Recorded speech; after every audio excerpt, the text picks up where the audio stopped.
Done.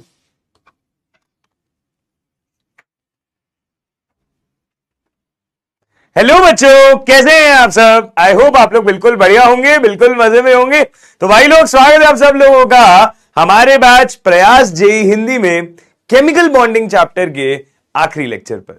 तो भाई, एक बार के लिए हमारी जर्नी का टेम्परेरी अंत आज हो रहा है। आज हमारा लास्ट लेक्चर है इस चैप्टर का। इसके बाद हम कुछ समय के बाद मिलेंगे, है ना। इसके बाद इनऑर्गेनिक एक बार के लिए बंद हो जाएगा, हम थोड़े टाइम बाद मिलेंगे। तो यस, जब तक मुझे प्लीज बताएं, क्या मेरी आवाज आप सबको आ रही है क्या? हाँ जी, क्या मैं सबको सुनाई दे रहा हूं, दिखाई दे रहा हूं?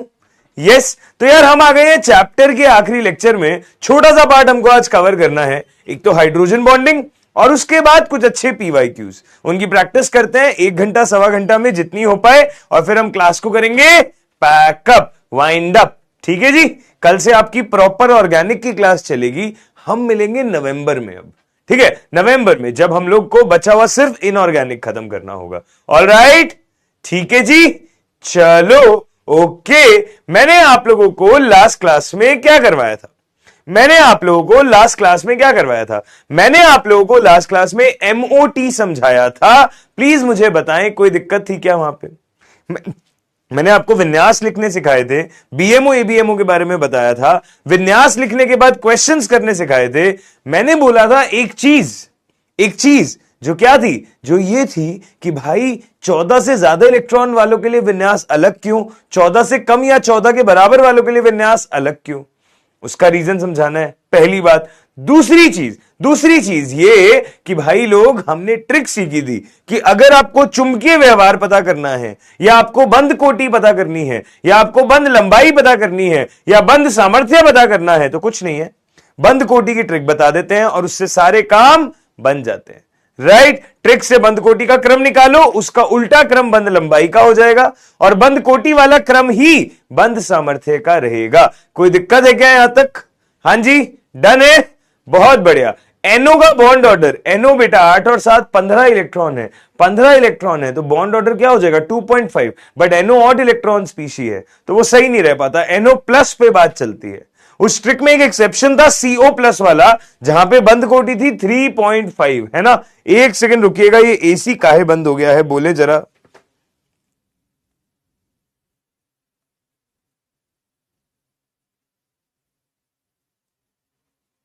हाँ जी, ठीक है। चलो जी, ध्यान से सुनना, देखो ध्यान से। कैसे बॉन्ड ऑर्डर देके इलेक्ट्रॉन कैसे पूछ लेगा बेटा? क्योंकि बॉन्ड ऑर्डर पे इलेक्ट्रॉन का काउंट फिक्स नहीं होता ना। अब जैसे 2.5 बॉन्ड ऑर्डर है, तो वो 15 इलेक्ट्रॉन वाले स्पीशी का भी आता है और 13 इलेक्ट्रॉन वाले का भी आता है। तो वो ऐसे नहीं पूछ सकता आपसे, इलेक्ट्रॉन देके बॉन्ड ऑर्डर ही पूछेगा। ठीक है। 8 से कम वालों में नेगेटिव नहीं आएगा, 8 से कम वालों में आप विन्यास लिख के काम कर पाएंगे, ठीक है। चलिए, बहुत बढ़िया। आज की क्लास में क्या करने वाले हैं? पहले तो हम एमओटी में वो रीजन समझेंगे अलग अलग विन्यास का। जब ये कर लेंगे तो इसके कुछ सवाल करेंगे। जब इसकी प्रैक्टिस कर लेंगे, जब इसके सवाल कर लेंगे, फैन स्पीड देख लो, हाँ तेज कर दो उसे। एमओटी की प्रैक्टिस करेंगे। जब एमओटी की प्रैक्टिस हो जाएगी तो एक छोटा सा टॉपिक और है, हाइड्रोजन बॉन्डिंग, वो देखेंगे। और जब हाइड्रोजन बॉन्डिंग हो जाएगा तो एमओटी के सवाल तो मैं ऊपर ही करवा दूंगा, पीवाईक्यू। बचे हुए सारे पीवाईक्यूज हम यहां पे डिस्कस करेंगे। ओके, सही है, बहुत बढ़िया, ठीक है जी। चलिए आइए शुरू करते हैं आज की क्लास को। हम एक बात आपको बताएं सबसे पहले, नहीं कल क्लास नहीं थी बेटा, हम आपको एक बात बताएं सबसे पहले कि जो आपका कंफ्यूजन है कि एमओटी में 2 विन्यास क्यों हैं। जब मैंने आपको एमओटी से विन्यास लिखने सिखाए बेटा, तो मैंने आपको एक चीज समझाई कि जिन अणुओं में 14 से ज्यादा इलेक्ट्रॉन होते हैं, वैसे तो एमओटी 20 तक ही चलता है, 20 इलेक्ट्रॉन तक ही, बट जिन अणुओं में 14 से ज्यादा इलेक्ट्रॉन होते हैं उनके लिए विन्यास अलग होता है। सिग्मा 2pz पहले आता है, पाई 2px पाई 2py आगे आता है। पर जिन अणुओं में 14 के बराबर या 14 से कम इलेक्ट्रॉन होते हैं, उन अणुओं के अंदर विन्यास अलग आता है। सिग्मा 2pz आगे जाता है, पाई 2px पाई 2py पीछे आता है। ऐसा क्यों बेटा? इसका रीजन होता है, हम ये बोलते हैं कि असली विन्यास यही था जो 14 से ज्यादा इलेक्ट्रॉन के लिए आया था, और वो इस लॉजिक पे आया था कि यहां पे 2s 2p का मिश्रण या 2s 2p कक्षक मिश्रित नहीं हुए थे। ऐसा देखा गया कि 14 से ज्यादा इलेक्ट्रॉन के लिए 2s और 2p कक्षक मिश्रित नहीं होते, जबकि 14 से कम वालों के लिए 2s और 2p मिश्रित हो जाते हैं। 2s और 2p मिश्रित हो जाते हैं। 14 से ज्यादा वालों के लिए 2s 2p का मिश्रण नहीं होता, 14 से कम या 14 के बराबर वालों के लिए मिश्रण हो जाता है। अब आप कहोगे सर क्या होता है ये मिश्रण? तो बेटा ये मिश्रण आपके कोर्स में नहीं है, बस ये नाम ध्यान रखो, दैट्स इट। सिलेबस में ही नहीं है, ये बहुत टेक्निकल बात है कि एसपी मिक्सिंग क्या होती है, हमारे सिलेबस में नहीं है। हमें बस ये वर्ड ध्यान रखना है कि विन्यास अलग होने का कारण ये है कि ऊपर वाला विन्यास जब लागू होता है जब 2s 2p की मिक्सिंग नहीं होती, और नीचे वाला विन्यास जब लागू होता है जब 2s और 2p की मिक्सिंग हो जाती है। बात समझ रहे हो क्या? कोई दिक्कत तो नहीं है यहां तक? पक्का जी? हाँ जी। तो चलो एक क्वेश्चन है आपके लिए, B2 अणु का चुंबकीय व्यवहार बताओ यदि 2s 2p मिश्रण नहीं होता, यदि 2s 2p की मिक्सिंग नहीं होती। यस, सोचें और बताएं B2 अणु का चुंबकीय व्यवहार क्या होगा, या B2 अणु पे क्या बात करोगे यदि 2s 2p मिक्सिंग नहीं होती? सोचें और बताएं, सोचें और बताएं। यस, हां जी, ट्राई करो भाई।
हाँ जी, डन है क्या? डिस्कस करें? चलो आओ भाई, देखते हैं ये सवाल कैसे होगा। सवाल कह रहा है B2 अणु के बारे में बताओ यदि 2s 2p मिक्सिंग नहीं होती। अगर 2s 2p मिक्सिंग नहीं होती तो अब देखिएगा ध्यान से,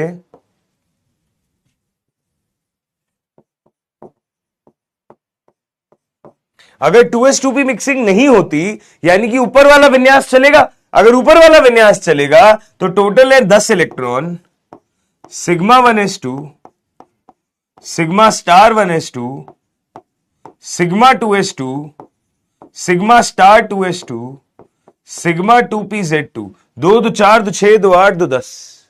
राइट, ये बन गया। अगर ये बन गया मेरे पास तो ध्यान से देखें बीएमओ में कितने इलेक्ट्रॉन हो गए? 2 2 4 और 2 6। और एबीएमओ में कितने इलेक्ट्रॉन हो गए? 2 और 2 4। तो हम बोल देंगे बॉन्ड ऑर्डर तो हो जाएगा हाफ 6 - 4 यानी कि 1, यानी कि अणु तो यही होगा, परंतु यहां पे सिग्मा 2pz में 2 इलेक्ट्रॉन है, मतलब युग्मित है, यानी कि B2 कैसा हो जाएगा आपका? प्रतिचुंबकीय। जबकि अगर आप नॉर्मल विन्यास लगाते 10 इलेक्ट्रॉन वालों के लिए ये वाला लगता है, और यहां पे क्या आता है? अनुचुंबकीय आता है। यहां पे क्या आता है? अनुचुंबकीय आता है। सही है, इस चीज का ध्यान देना बहुत जरूरी है। क्लियर है? तो बस ये छोटा सा रीजन आपको समझना था, बाकी तो बातें आसान ही है, कर ही लेंगे आप लोग। ठीक है, बढ़िया, यहां तक सब समझ में आया गया। अगर 2s 2p मिक्सिंग नहीं लग रही, इसका मतलब कौन सा विन्यास चलेगा? इसका मतलब ये वाला विन्यास ही चलेगा छोटे वालों में भी। भले ही यहां पे 10 इलेक्ट्रॉन है बट स्टिल हमें ये वाला विन्यास ही चलाना पड़ेगा, 14 से ज्यादा इलेक्ट्रॉन वाला। ठीक है, क्लियर है? ओके, हाँ जी, हाँ बेटा ट्रिक से आएगा, बट ये अलग कॉन्सेप्ट है ना, नॉर्मल कॉन्सेप्ट से अलग बात है ना, इसलिए। ठीक है, क्लियर है? पक्का जी? बहुत बढ़िया।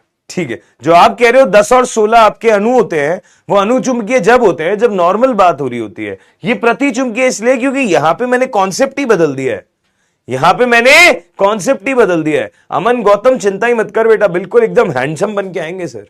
सही है, चलो ओके, और सवाल करते हैं, और सवाल करते हैं, ध्यान से देखिएगा।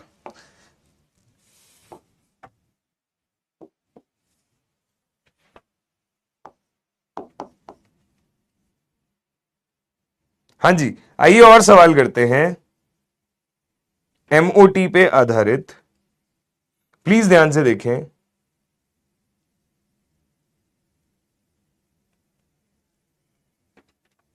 ये देखो, मेंस में आया हुआ सवाल, CO तथा NO प्लस के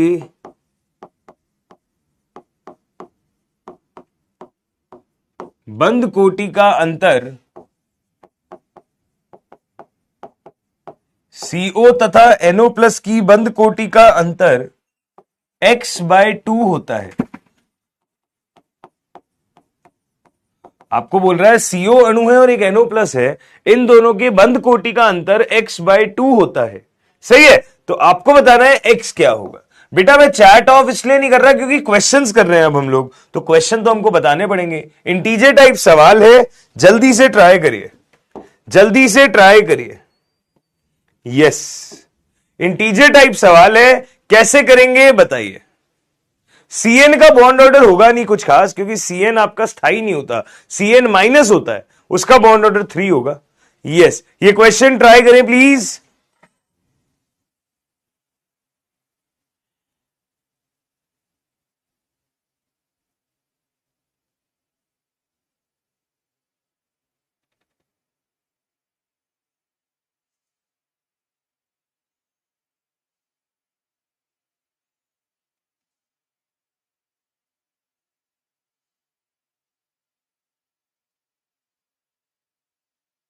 हाँ जी, आर्यन खारवर, वेरी गुड बेटा। अब ये मेंस में आया हुआ सवाल है, बताओ कोई लेवल है इसका?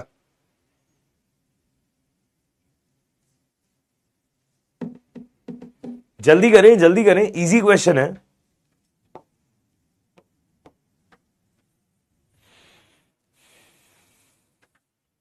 तो भैया इसका आंसर क्या होगा?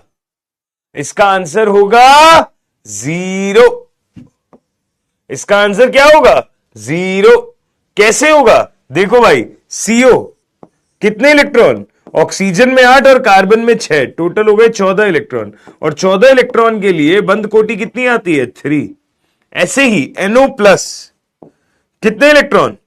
7 नाइट्रोजन में, 8 ऑक्सीजन में, -1 चार्ज है, 8 और 7 15, 15 में एक कम 4 है ना, 15 में एक कम 14 इलेक्ट्रॉन। अगर 14 इलेक्ट्रॉन है तो आबंद कोटि कितनी आ जाएगी? 3।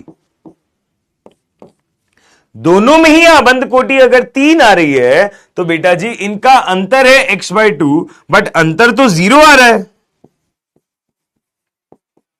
अगर आप आबंद कोटि का अंतर देखते हैं तो वो तो 0 आ रहा है। अगर ये वैल्यू किसी x/2 के बराबर है तो x का मान भी तो 0 हो गया, और अगर x का मान भी 0 हो गया तो करेक्ट आंसर क्या होगा? 0। कितने बच्चों ने सही किया? केवल 29% बच्चों ने, बहुत कम, केवल 29% बच्चों ने। हां जी, शिवम अग्रवाल, गिरिराज मीना, गिरिजा मीना सॉरी, अंकित कुमार सिंह, ये हमारे टॉप 3 हैं। बाकी बच्चे यहां पे हैं।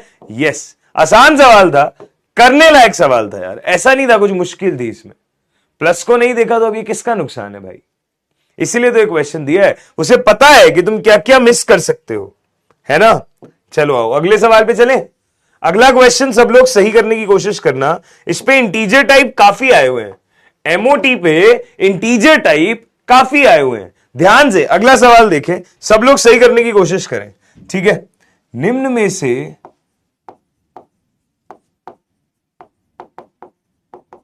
कितने स्पीशीज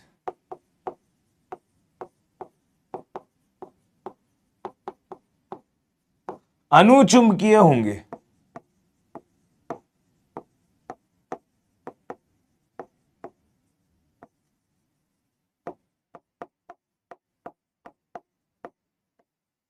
निम्न में से कितने स्पीशीज अनुचुंबकीय होंगे? ध्यान से देखना, स्पीशीज कौन कौन से हैं?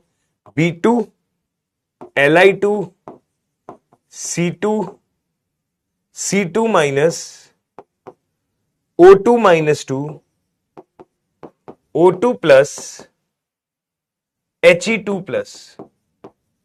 आपको बताना है निम्न में से कितने स्पीशीज अनुचुंबकीय होंगे। सही है, अनुचुंबकीय होंगे। ध्यान से बताइएगा, ध्यान से बताइएगा कैसे करेंगे। मैंने आप लोगों के लिए पोल शुरू कर दिया है, मैंने आप लोगों के लिए पोल शुरू कर दिया है, ट्राई करें प्लीज। यस पुष्पेंद्र बेटा, अगर केमिकल बॉन्डिंग आता है तो यहीं से पढ़ाई शुरू कर दो, अदरवाइज पहले बैकलॉग कंप्लीट करो।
हाँ जी, करे discuss.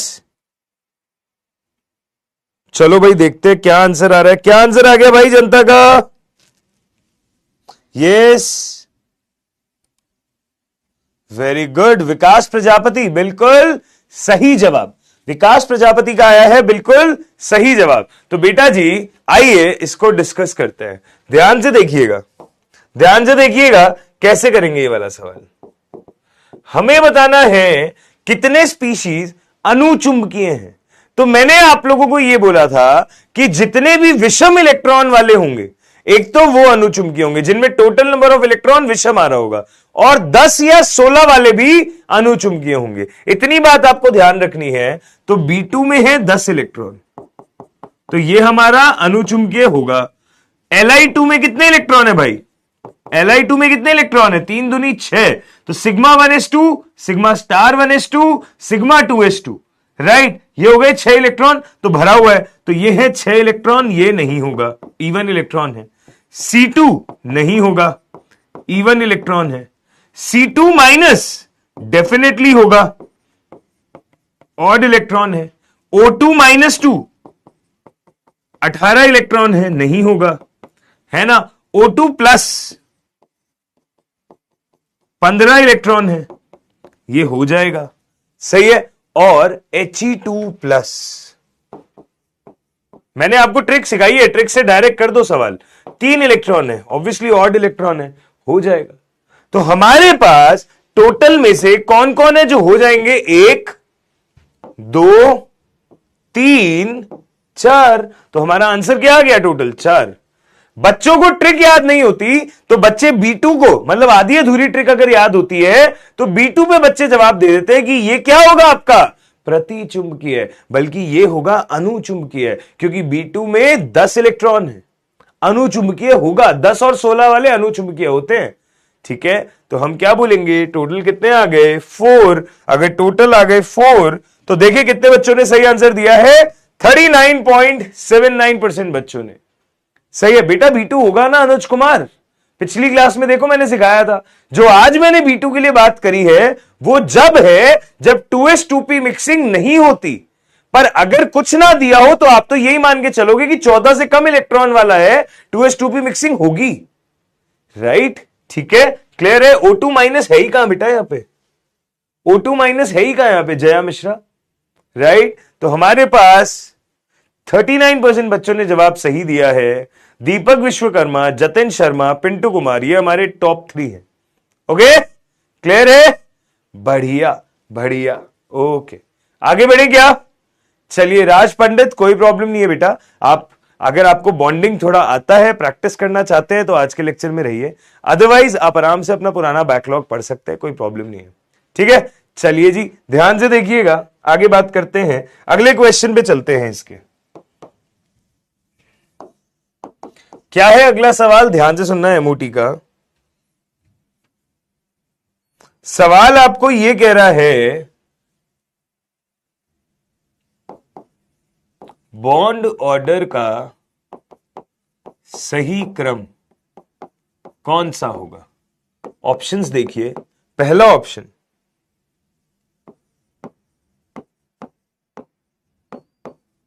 O2 O2 minus, O2 2 minus, O2 plus. Okay, B option O2 plus, O2, O2 minus, O2 2 minus. C option O2 2 minus, O2 plus, O2 minus, O2। अच्छा, D option O2 plus, O2 minus, O2 2 minus, O2। ये 4 option है मेरे पास में, हमें बताना है बंद कोटि का सही क्रम क्या हो। अगर बंद कोटि का सही क्रम बताना है तो आप लोग इस सवाल को ट्राई करें प्लीज, जल्दी से ट्राई करें, जल्दी से ट्राई करें, 1 मिनट का समय है, करो भाई कोशिश। बॉन्ड ऑर्डर का सही क्रम बताना है।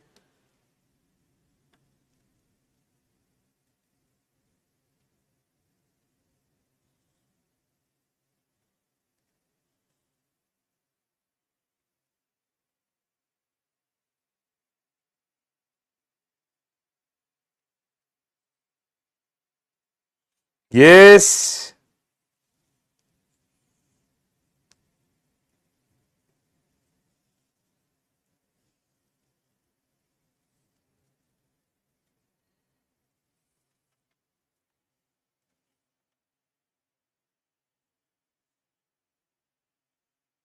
हाँ भाई,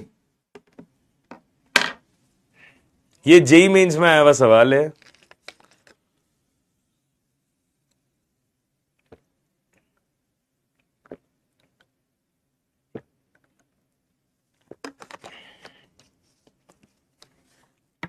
करेंगे डिस्कस।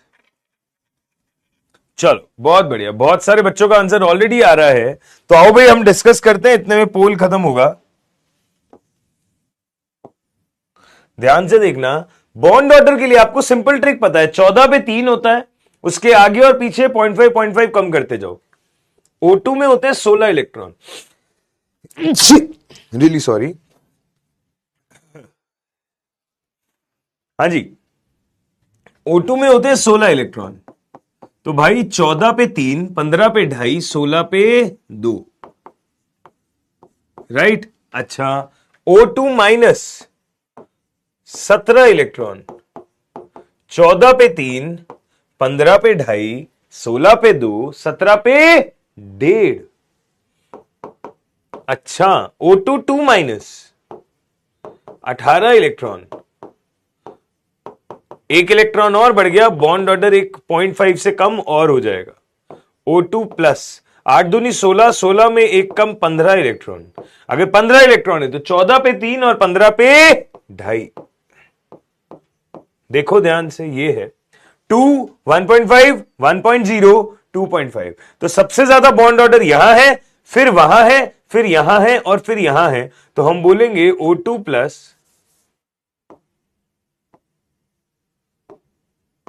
फिर O2, फिर O2 माइनस, फिर O2 minus 2, O2 plus O2, O2 minus, O2 minus 2। Answer हो जाएगा बी ऑप्शन। आंसर क्या हो जाएगा? B option. क्लियर है? बॉन्ड ऑर्डर का सही क्रम क्या आ गया? B option. समझ में आई क्या बात? कोई आपसे बंद सामर्थ्य की बात कर लेता तो इसका उल्टा ऑर्डर हो जाता, इसका एग्जैक्ट उल्टा ऑर्डर हो जाता। अनुपम बेटा, डी और डी में कक्षक हमारे कोर्स में नहीं है, तो हम बात नहीं करते उनके बारे में। हम 20 इलेक्ट्रॉन तक की बात करते हैं, वो एस और पी में चल जाता है काम। डी और डी से कैसे अणु कक्षक बनते हैं हम नहीं मतलब रखते उस बात से। सही है? क्लियर है? बहुत अच्छी बात है। चलो जी, यहां तक सब कुछ ठीक है। अगर यहां तक सब कुछ ठीक है तो करेक्ट आंसर आया बी ऑप्शन। देखे जरा किस किस का आंसर बी सही आया है, किस किस का आंसर बी सही आया है। तो भाई 70% बच्चों ने ठीक आंसर दिया है।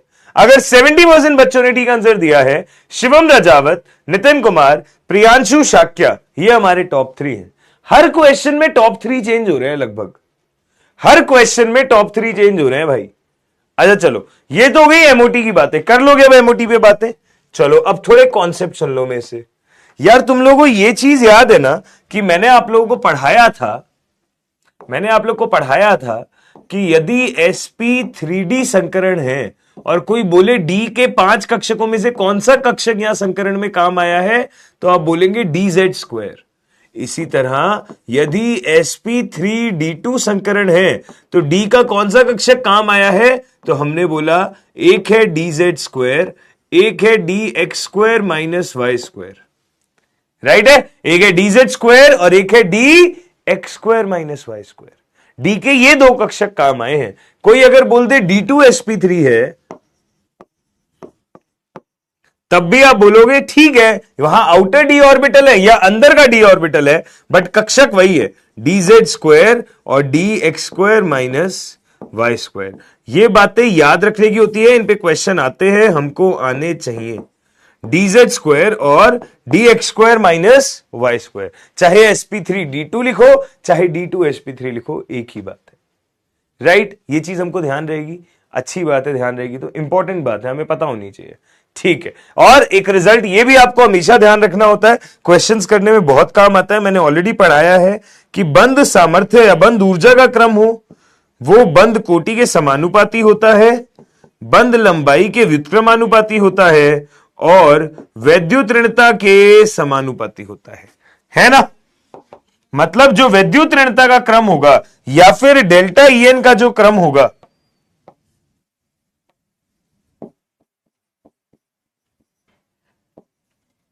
ये हम लोग क्या बोल देंगे? बंद लंबाई के व्युत्क्रम है, बंद सामर्थ्य के क्या है? समानुपाती है। ठीक है? ये चीजें आपको ध्यान रखनी होती है, इंपॉर्टेंट बातें। ठीक है जी, कोई प्रॉब्लम नहीं है, कर लेंगे ये तो हम। अगर ये हम कर ले जाएंगे कोई प्रॉब्लम नहीं है, पढ़ा हुआ ज्ञान है, हमको आता है। ठीक है? तो यार एक छोटा सा टॉपिक और है हमारे कोर्स में जो अभी अभी हम डिस्कस कर लेते हैं फट से, जिसका नाम है हाइड्रोजन बॉन्डिंग। है छोटा सा पर इसका यूज बहुत मोटा है। टॉपिक तो छोटा है परंतु जो इसका यूज है वो क्या है? बहुत बड़ा है। हमारे काफी काम आने वाली चीज है। यहां नहीं काम आती बट आगे के चैप्टर्स में बहुत काम आती है, ऑर्गेनिक में बहुत काम आती है। इंपॉर्टेंट है आपके लिए समझना। हाइड्रोजन बॉन्डिंग, कुछ लोग इसको H बॉन्डिंग भी बोलते हैं, H फॉर हाइड्रोजन। क्या कहते हैं हम हाइड्रोजन बॉन्डिंग में?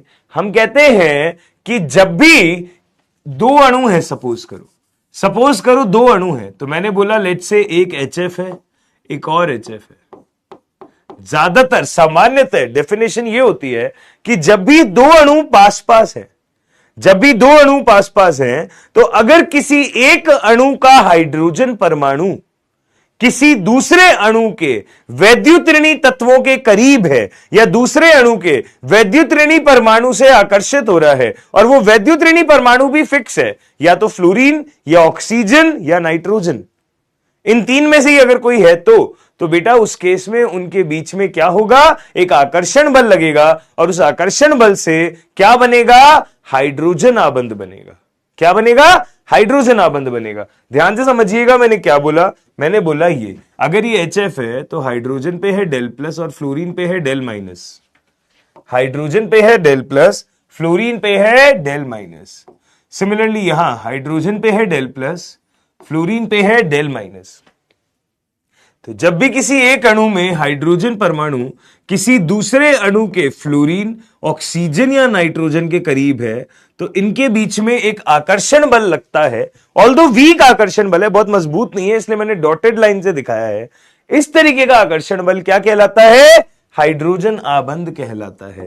ये क्या कहलाता है, हाइड्रोजन बॉन्ड। तुम देखो वैद्युत ऋणता के अंतर की वजह से यहां डेल प्लस डेल माइनस है, यहां भी डेल प्लस डेल माइनस है। अब तुम्हें पता है विपरीत आवेशों में आकर्षण होता है, तो इसका प्लस इसके माइनस से किसी ना किसी तरह से आकर्षित हो ही जाएगा। एक का प्लस एक के माइनस से किसी ना किसी तरह से आकर्षित हो ही जाता है, और उस आकर्षण बल को क्या कहते हैं, हाइड्रोजन बॉन्डिंग कहते हैं। क्या कहते हैं, हाइड्रोजन बॉन्डिंग कहते हैं। बात समझ में आई क्या, क्लियर है? तो हम बोलते हैं कि जब भी कोई दो या दो से ज्यादा अणुओं के बीच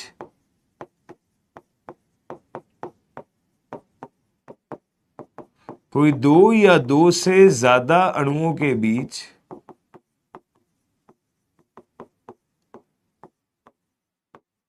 दो या दो से ज्यादा अणुओं के बीच यदि किसी एक अणु का हाइड्रोजन यदि किसी एक अणु का हाइड्रोजन परमाणु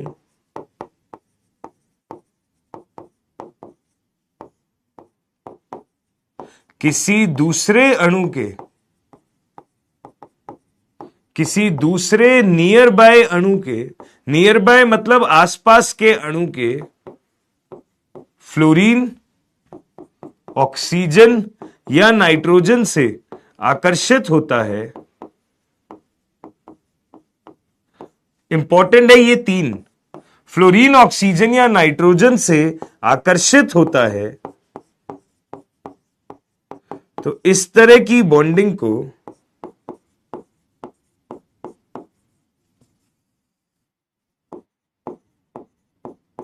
इस तरह के आकर्षण बल को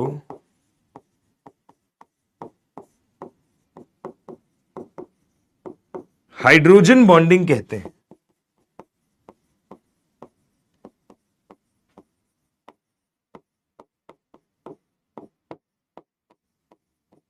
इस तरह के आकर्षण बल को क्या कहते हैं, हाइड्रोजन बॉन्डिंग कहते हैं। ध्यान से देखें, बात समझ में आई क्या? ठीक है, ये चीज इंपॉर्टेंट है। जैसे मैंने ऊपर HF और HF में दिखाई, मैं H2O H2O में भी दिखा सकता हूं, मैं NH3 NH3 में भी दिखा सकता हूं, ये मैं कोई और भी दो ऐसे डिफरेंट अणु ला सकता हूं, एक साइड HF एक साइड H2O। इंपॉर्टेंट है किसी एक का हाइड्रोजन किसी दूसरे के ऐसे से कनेक्टेड हो। जैसे कि मैंने बोला एक एग्जाम्पल ये भी हो सकता है, आप ध्यान से देखिएगा, हम बोल रहे हैं ये ROH, इसे क्या कहते हैं, एल्कोहल। क्या कहते हैं, एल्कोहल। और ये है H2O, ये क्या है, H2O। फिर मैंने बोला देखो ROH, बोला क्या मैंने, ध्यान से देखना, इसको ऐसे लिखना होगा ROH, फिर इसे हम कहते हैं H2O। फिर हमने बोला ROH को उल्टा ऐसे, फिर हमने बोला H2O। ध्यान से देखिएगा, ध्यान से देखने की कोशिश करिएगा। हाइड्रोजन पे है डेल प्लस, ऑक्सीजन पे होता है डेल माइनस, यहां हाइड्रोजन पे होता है डेल प्लस। तो किसी एक का हाइड्रोजन किसी दूसरे के फ्लोरीन, ऑक्सीजन या नाइट्रोजन को अगर देख लेता है तो उससे आकर्षित हो जाता है, और इस तरीके की बॉन्डिंग को कहते हैं हाइड्रोजन बॉन्डिंग। ये देखो भाई, किसी एक का ऑक्सीजन, किसी दूसरे का हाइड्रोजन, किसी एक का ऑक्सीजन, किसी दूसरे का हाइड्रोजन, किसी एक का ऑक्सीजन, किसी दूसरे का हाइड्रोजन। तो ऐसा बिल्कुल जरूरी नहीं है कि हाइड्रोजन बॉन्डिंग सेम टाइप के अणुओं में ही होती है। हाइड्रोजन बॉन्डिंग भिन्न अणुओं में भी हो सकती है। एक है आरओएच एल्कोहल, एक है एचओएच जल। तो भिन्न अणुओं में भी हो सकती है, समान एक जैसे तरीके के अणुओं में भी हो सकती है, कैसे भी संभव है। पर हां, हाइड्रोजन को नजर क्या आना चाहिए, या तो फ्लोरीन या ऑक्सीजन या नाइट्रोजन। सिंपल सी बात है, सही है, फ्लोरीन, ऑक्सीजन या नाइट्रोजन। ठीक है, इसे कहते हैं हाइड्रोजन बॉन्डिंग। कोई दिक्कत, कोई समस्या, कोई परेशानी, प्लीज बताओ। कोई दिक्कत, कोई समस्या, कोई परेशानी इस कॉन्सेप्ट में तो प्लीज बताओ। सबको हाइड्रोजन बॉन्डिंग का मतलब समझ में आया क्या? यस, हां जी, सबको हाइड्रोजन बॉन्डिंग का मतलब समझ में आया क्या? प्लीज बताएं भाई। डन है? अगर यह समझ में आया तो हम हाइड्रोजन बॉन्डिंग के प्रकार देखेंगे। अगर यह समझ में आया, हम इसे बोलते हैं FON group, fluorine, oxygen, nitrogen. अगर यह समझ में आता है तो हम हाइड्रोजन बॉन्डिंग के प्रकार देखते हैं। हाइड्रोजन बॉन्डिंग बहुत वीक होता है, पर यह वीक दर्जे के जितने भी बल होते हैं उनमें सबसे स्ट्रांग होता है। अंधों में काना राजा। अब तुम कह दो कि यह सहसंयोजी आबंध से स्ट्रांग है, नहीं। तुम कह दो ये आयनिक आबंध से स्ट्रांग है, नहीं। पर हां, जो दुर्बल किस्म के बल होते हैं, जैसे कि हाइड्रोजन बॉन्डिंग होते हैं, वैंडरवॉल बल होते हैं, लंदन फोर्सेस होते हैं और बहुत सारे बल होते हैं, उन सारों में हाइड्रोजन बॉन्डिंग सबसे उत्तम है, सबसे उच्च है। पर हां, ये जो सहसंयोजी आबंध है, आयनिक आबंध है, उनसे तो ऑब्वियसली वीक है, उनसे तो ऑब्वियसली वीक है। ठीक है, चलो जी, बहुत अच्छी बात है। हमने बोला इस तरीके की बॉन्डिंग होती है। अब मैं आपको बता दूं हाइड्रोजन बॉन्डिंग कितने प्रकार की होती है और उसका हमारे जिंदगी में काम क्या होता है। तो सुनिएगा ध्यान से। हम बोलते हैं हाइड्रोजन बॉन्डिंग जो है,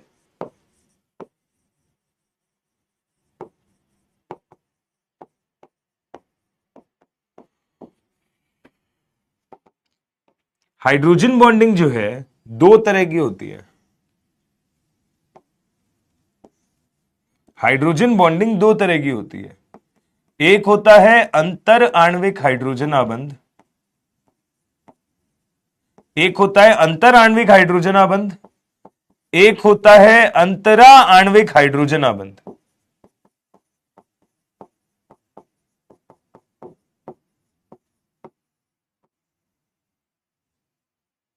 अंतर आणविक हाइड्रोजन आबंध, अंतरा आणविक हाइड्रोजन आबंध। अंतर आणविक का मतलब होता है इंटरमोलिक्यूलर।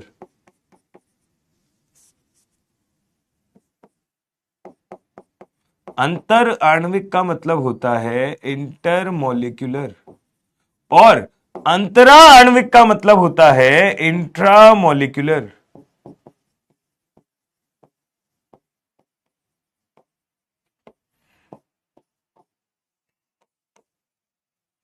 ठीक है, यह है अंतर आणविक, यह है अंतर आणविक। क्या होता है अंतर आणविक, क्या होता है अंतर आणविक? अंतर आणविक का मतलब होता है जब भिन्न अणुओं में, जब भिन्न अणुओं में हाइड्रोजन बॉन्डिंग होती है। मतलब डिफरेंट अणुओं में, जैसे कि ये दो एचएफ के अणु हैं, एक अल्कोहल एक जल का अणु है, अलग अलग अणुओं के बीच में हाइड्रोजन बॉन्डिंग है। यह है अंतर आणविक। इससे क्या होता है, इससे क्या होता है, अणु का आकार बढ़ता जाता है। बहुत सारे एचएफ एक साथ जुड़ जाएंगे, बहुत सारे जल के अणु एक साथ जुड़ जाएंगे, बहुत सारे अमोनिया अणु एक साथ जुड़ जाएंगे, अल्कोहल और जल एक दूसरे में जुड़ जाएंगे। तो बहुत सारे अणु एक दूसरे से जुड़ते जाते हैं। इससे हम ये कहते हैं एसोसिएशन होता है, एसोसिएशन ऑफ मॉलिक्यूल होता है ना। बहुत सारे अणु एक दूसरे में जुड़ते जाते हैं। इससे क्या होता है बेटा, मोलर भार बढ़ता है ओवरऑल, क्योंकि अणु का भार बहुत बड़ा हो जाएगा ना, बहुत सारे जुड़ जाएंगे। और जब मोलर भार बढ़ता है तो हम कहते हैं क्वथनांक बिंदु भी बढ़ता है।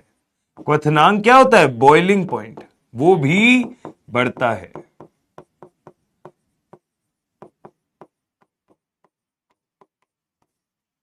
ठीक है, बॉइलिंग पॉइंट भी बढ़ता है, मोलर मास बढ़ता है, बॉइलिंग पॉइंट भी बढ़ता है। क्लियर है, बहुत अच्छी बात है। अगर अंतरा आणविक की बात करते हैं, अगर अंतरा आणविक की बात करते हैं, इसे कहते हैं इंट्रामोलिकुलर। हम बोलते हैं एक ही अणु के अतिरिक्त, एक ही अणु के अंदर, ठीक है, एक अणु है उसी के अंदर हाइड्रोजन बॉन्डिंग बन जाती है, ठीक है, परमाणुओं के बीच में, तो हम बोलते हैं यहां पे एसोसिएशन नहीं हो पाता, क्योंकि बहुत सारे अणु जुड़ेंगे ही नहीं, वो एक ही अणु आपस में उसने हाइड्रोजन बॉन्डिंग कर ली।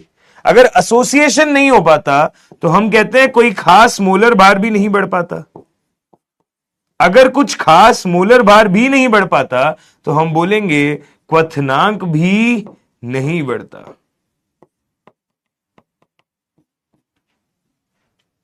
ठीक है, क्वथनांक घटता है। तो अगर अंतर आणविक है तो क्वथनांक बढ़ता है, जहां अंतरा आणविक है वहां क्वथनांक घटता है। सर अंतर आणविक तो चलो आपने एग्जाम्पल दिखा दिए थे, जैसे आपने ये बोल दिया HF, जैसे आपने बोल दिया ये वाला। अंतरा आणविक कैसा होता है? तो बेटा ये है जहां पे एक अणु के अंदर ही हाइड्रोजन और कोई और वैद्युत ऋणी फ्लोरीन ऑक्सीजन नाइट्रोजन में से एक दूसरे से टकरा जाते हैं और आकर्षित हो जाते हैं, जैसे कि ये हम ऑर्गेनिक में बोलते हैं ऑर्थो नाइट्रोफिनॉल। ध्यान से समझना, ऑर्थो नाइट्रोफिनॉल कैसा होता है? ऑर्थो नाइट्रोफिनॉल सुनो ध्यान से,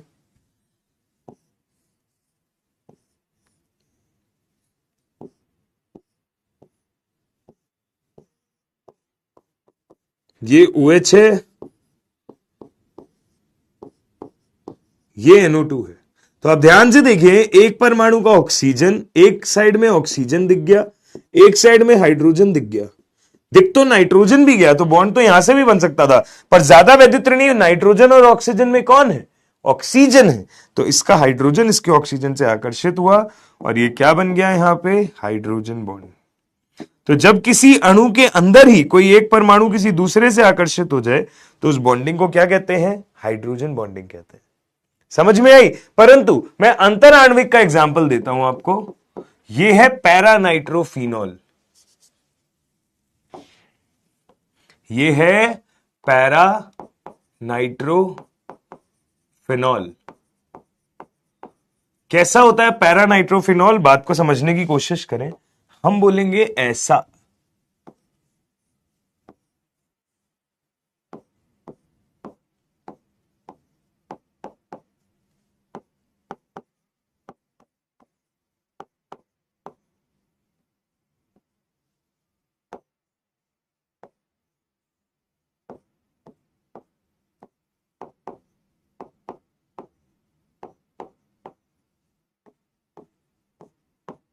ये है OH और वो है NO2। तो ध्यान से समझिएगा, हम बोलेंगे जब भी एक साइड का हाइड्रोजन किसी दूसरे साइड के ऑक्सीजन से आकर्षित होगा तो ये क्या हो जाएगी? Hydrogen bonding. यहां पे दो भिन्न परमाणुओं के बीच में हाइड्रोजन बॉन्डिंग हुई है, यहां सेम परमाणु में हाइड्रोजन बॉन्डिंग हुई थी, सेम अणु में हाइड्रोजन बॉन्डिंग हुई थी, भिन्न अणुओं में हाइड्रोजन बॉन्डिंग हुई है, परमाणु नहीं अणु। तो ये देखो, ये है इंटर। अगर ये है इंटर मतलब अंतर आणविक, यानी कि दो अणु एक दूसरे से जुड़ गए, एक और आके जुड़ेगा तो वो भी जुड़ जाएगा, यानी कि मोलर भार बढ़ गया। जबकि यहां पे एक ही अणु के भिन्न ग्रुप्स के अंदर इस तरीके से मुलाकात हो गई तो यहां पे मोलर भार घट जाएगा। सही है, क्वथनांक नहीं बढ़ पाएगा। डन है? ओके जी। तो ये भी हो गया और ये भी हो गया, राइट। तो वो पैरानाइट्रोफिनॉल, ये ऑर्थोनाइट्रोफिनॉल, काम खत्म। डन है ना? हो गए। तो वहां से क्वथनांक बढ़ जाएगा, यहां से क्वथनांक घट जाएगा। ये थी हाइड्रोजन बॉन्डिंग। आपको इसका एक बेस्ट एग्जांपल देता हूं, एक बेस्ट एग्जांपल जो आपको याद रखना है। हम बोलेंगे आइस। आइस क्या होती है? H2O solid. अब H2O चाहे सॉलिड हो चाहे लिक्विड हो, हाइड्रोजन बॉन्डिंग तो होगी। तो आपको ये बात ध्यान रखनी है कि इसमें होता क्या है, इसमें कुछ ऐसा होता है, ध्यान से देखना। यह है एक जल का अणु, यह है एक जल का अणु। एक जल के अणु से यहां पे दो लोन पेयर होते हैं, तो एक ऑक्सीजन जो है जल का, इस पे 4 साइड्स हैं जहां से हाइड्रोजन बॉन्डिंग बन सकती है। एक तो ये हाइड्रोजन किसी दूसरे ऑक्सीजन से जाके जुड़ सकता है, देखो ऐसे। राइट, ठीक है। एक इधर से ये हाइड्रोजन भी किसी ऑक्सीजन से जाके जुड़ सकता है, देखें कैसे, ऐसे।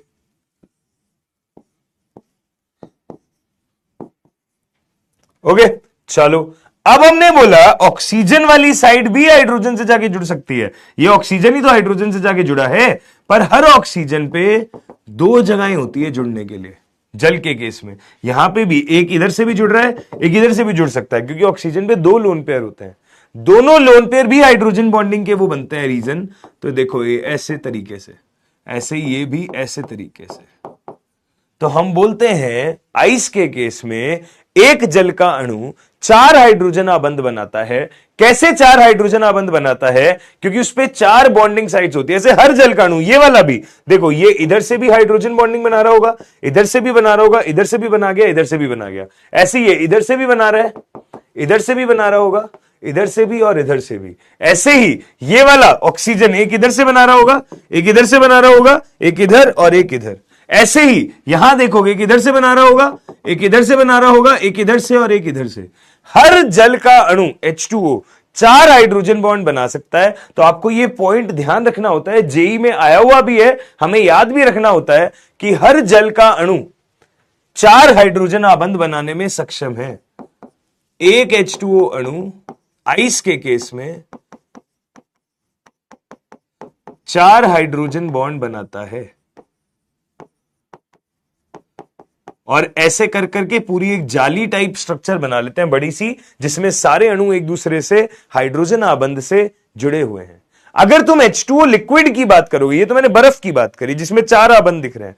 अगर मैं H2O लिक्विड की बात करूंगा तो उसमें एक टाइम पे दो आबंध ही दिखते हैं, बचे हुए दो बनते टूटते बनते टूटते बनते टूटते रहते हैं। मतलब होंगे चार, पर दो तो फिक्स रहा करेंगे, कोई भी दो, बचे हुए दो बनते रहेंगे टूटते रहेंगे, बनते रहेंगे टूटते रहेंगे।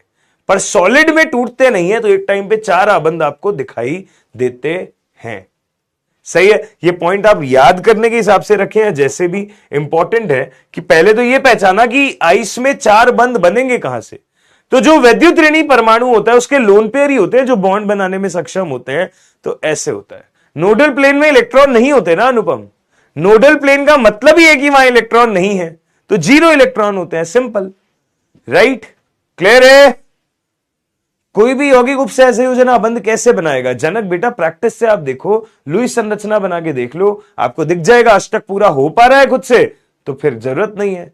अदरवाइज नॉर्मली किसी बगल वाले से इलेक्ट्रॉन ले लेगा, उपसहसंयोजन बना लेगा। बेटा आइस का वॉल्यूम ज्यादा क्यों होता है? क्योंकि आइस के अंदर चार हाइड्रोजन आबंध एक समय पे बनते हैं, यानी कि ज्यादा H2O के अणु एक दूसरे से जुड़े हुए हैं, मतलब ज्यादा जगह घेर रहे हैं। लिक्विड पानी के अंदर मैंने बोला एक टाइम पे दो हाइड्रोजन बॉन्ड ही होते हैं, बचे हुए दो टूटते रहते हैं, बनते रहते हैं, टूटते रहते हैं, बनते रहते हैं, तो कम जगह घेर पाते हैं, तो ऑब्वियसली वॉल्यूम कम होता है, तो डेंसिटी ज्यादा होती है, घनत्व ज्यादा होता है। सही है जी। DsP2 भी एक तरीके का संकरण है, ठीक है, उससे वर्गीय समतलीय संरचना आती है, बट वो कोऑर्डिनेशन कंपाउंड चैप्टर जब हम पढ़ेंगे 12th में, है ना, 12th वाले टॉपिक का, तब बात करेंगे। SiO2 बेटा पी ब्लॉक में पढ़ाऊंगा, सिलिकॉन्स, सिलिकॉन डाइऑक्साइड, सिलिका, उस केस में आएगा, अभी इंपॉर्टेंट नहीं है। सही है जी।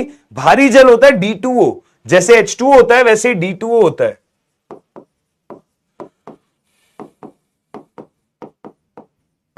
हाइड्रोजन का एक समस्थानिक होता है D।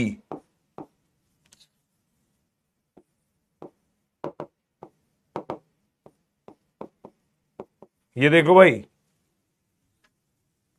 सही है, ओके, डन है। तो ये था भैया हाइड्रोजन आबंध का डिस्कशन, और इसी के साथ हमारा चैप्टर होता है समाप्त। इसी के साथ हमारा चैप्टर होता है समाप्त। अब हम आ गए हैं PYQs के डिस्कशन पे। अब हम बची हुई क्लास में आधा पौना घंटा और PYQ का डिस्कशन करते हैं, सो दैट चीजें थोड़ी हमारी पकड़ में आए। DPP सोल्यूशन आपको दे दूंगा मैं इसके बाद में, ठीक है। चलिए जी, यहां तक बात सही है, आगे बढ़े क्या? आगे बढ़े क्या? चलिए आइए आगे शुरू करते हैं। बेटा K2Cr2O7 में K का संकरण नहीं हो सकता ना, देखो ध्यान से। अगर आप K2Cr2O7 की बात करेंगे तो ये आपका टूटेगा 2K+ और Cr2O7 2-, तो ये तो आयनिक आबंध है। आयनिक आबंध में संकरण होता नहीं है, तो पोटेशियम के लिए संकरण का कोई मतलब ही नहीं है। हां, संकरण क्रोमियम पे देखा जाता है, वो जब डी ब्लॉक सीखेंगे तब बात करेंगे। बनाना बॉन्डिंग पी ब्लॉक में आएगा भाई, यहां पे नहीं। पी ब्लॉक कुछ लोग यहां पढ़ा देते हैं, बट मैं नहीं पढ़ाता, मैं पी ब्लॉक में ही पढ़ाऊंगा जब बोरॉन के बारे में बात करेंगे। ठीक है, तो अब हम चैट को करने वाले हैं ऑफ, क्योंकि आप बातें बहुत कर रहे हैं। सिर्फ पोल चलेगा, देखते हैं कितने बच्चे सिंसियरली सवालों को करते हैं। ओके, हाइड्रोजन बंध में संकरण नहीं होता भाई, हाइड्रोजन बंध में संकरण नहीं होता, सिंपल सी बात है। ओके, चलिए आइए डिस्कशन करते हैं, चलिए आइए डिस्कशन करते हैं। क्वेश्चन से शुरू करते हैं, सुनना ध्यान से। पहला सवाल,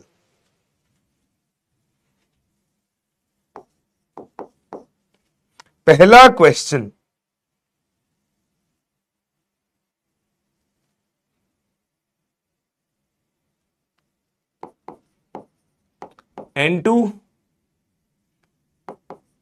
N2 plus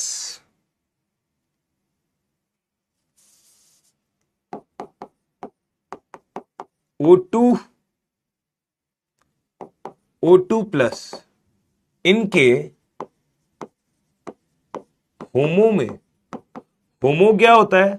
highest occupied molecular orbital,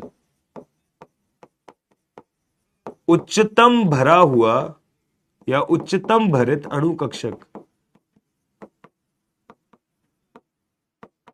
में अयुग्मित इलेक्ट्रॉन की संख्या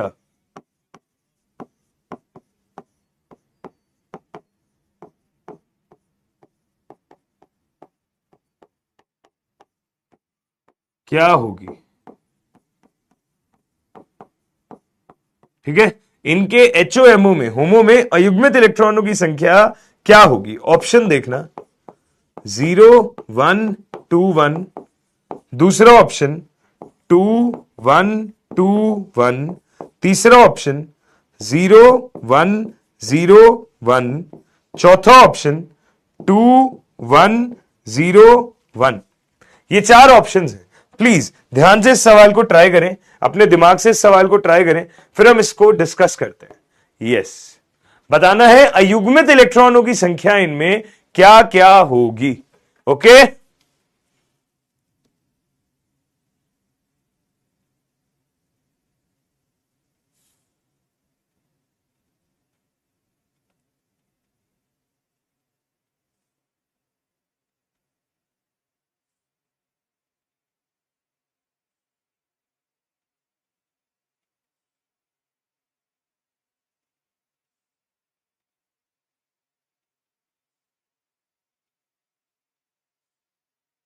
हाँ जी,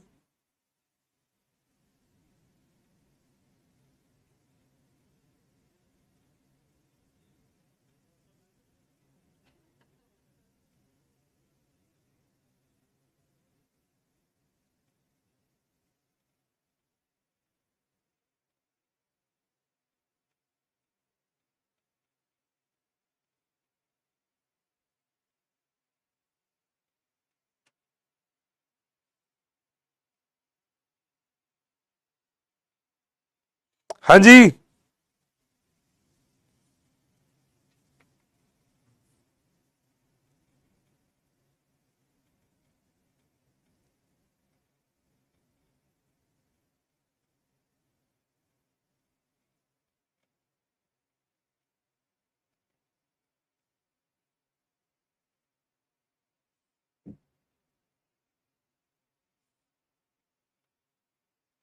ठीक है, करेंगे डिस्कस। चलो आओ डिस्कस करते हैं। क्या करना है हमको? लैंग्वेज समझो इसकी, आपके साथ लैंग्वेज पे खेल रहा है। कैसे खेल रहा है देखो, सवाल कह रहा है इसके HOMO में, HOMO मतलब होमो में, क्या है होमो में? ध्यान से देखो, अगर आप N2 की बात करते हो तो हम बोलेंगे 14 इलेक्ट्रॉन है, sigma 1s2, sigma star 1s2, sigma 2s2, sigma star 2s2, है ना? पाई 2px equal to pi 2py, क्योंकि 14 या 14 से कम वालों के लिए यह विन्यास लगता है। 2 2 4 2 6 2 8, 2 2 4 2 6 2 8, 2 10 2 12 2 14, ये हो गया। अब इसका होमो क्या है? उच्चतम भरित अणु कक्षक। आप आगे जाते हो तो ऊर्जा बढ़ती जाती है, तो ये है इसका होमो। ये क्या है इसका होमो। हाईएस्ट ऑक्यूपाइड, सबसे ज्यादा ऊर्जा वाला जो कक्षक है उसमें कितने इलेक्ट्रॉन है, तो इसमें 2 इलेक्ट्रॉन है। अयुग्मित इलेक्ट्रॉन कोई होगा क्या, नहीं होगा, तो N2 के केस में 0 होगा आंसर। N2 के केस में क्या होगा, 0। अयुग्मित तो 0 है, दोनों है तो भरे हुए हैं, युग्मित है। अगर पहला केस 0 है यानी कि ये ऑप्शन रिजेक्ट, ये ऑप्शन रिजेक्ट, इसमें या इसमें से आंसर होगा।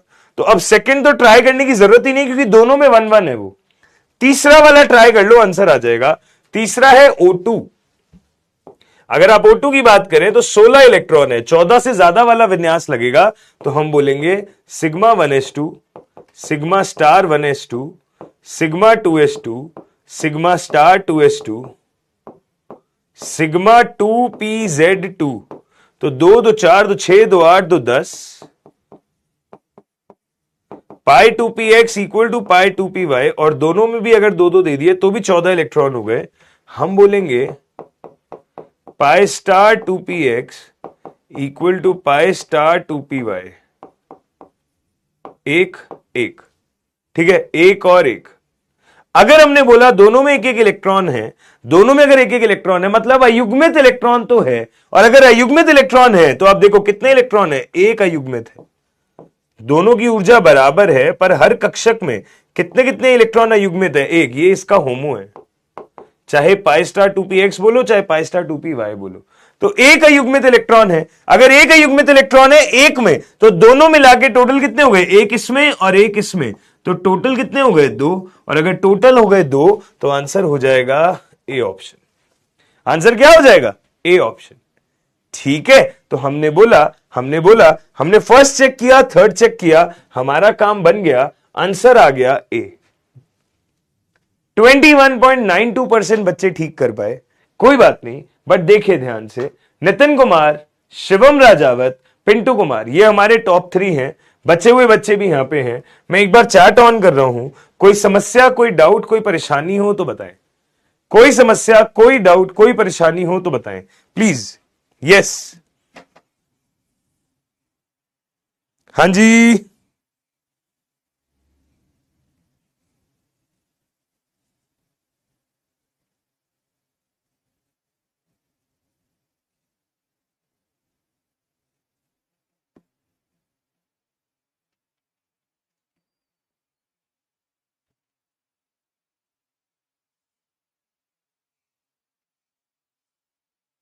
यस। कार्बोकेटाइन क्या होता है बेटा, ये ऑर्गेनिक वाले पढ़ाएंगे, है ना, उसमें अपनी जरूरत नहीं है। ओके, चलिए जी, समझ में आएगा ये क्वेश्चन, ठीक है। अच्छा, अयुग्मित इलेक्ट्रॉन मतलब बेटा ये देखो ना, एक कक्षक में 2 इलेक्ट्रॉन आ सकते हैं। अगर किसी एक कक्षक में 2 इलेक्ट्रॉन आएंगे तो वो युग्मन होगा। अगर केवल एक इलेक्ट्रॉन आएगा तो वो युग्मित ही तो कहलाएगा। अगर केवल एक इलेक्ट्रॉन आएगा तो अयुग्मित ही तो कहलाएगा। तो देखो ना, एक यहां है और एक यहां है, दोनों की ऊर्जा बराबर है, तो हमने बोल दिया 2 टोटल, राइट, ठीक है। ओके, आइए चैट को किया जाए ऑफ, फिर से चले अगले क्वेश्चन की तरफ, सुनिएगा ध्यान से, क्या करेंगे ध्यान से देखो। क्वेश्चन ये कह रहा है निम्न में से, सब में PYQs हैं, सब मेंस में आए हुए हैं, निम्न में से कितने अणुओं में, निम्न में से कितने अणुओं में केंद्रीय परमाणु पर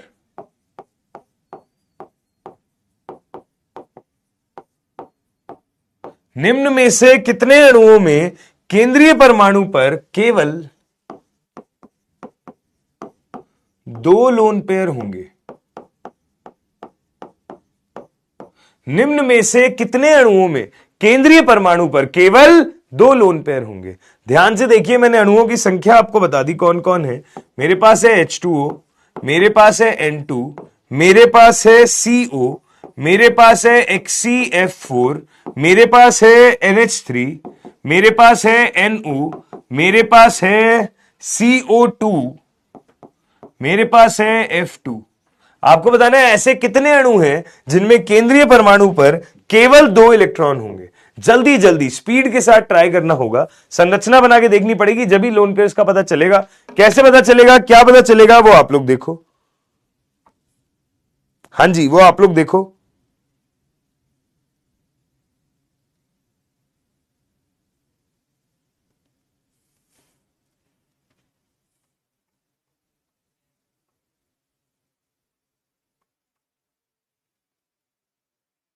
यस,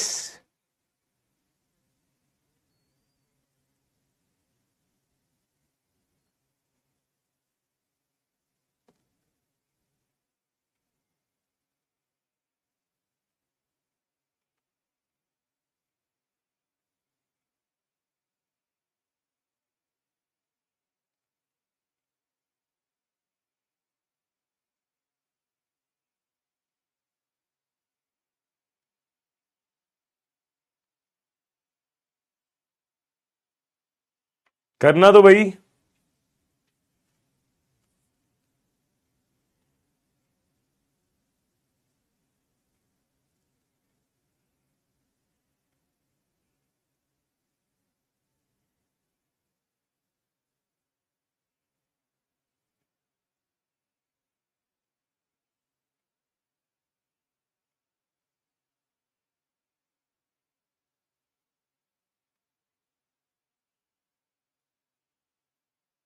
करो करो, ट्राई करो भाई। यस,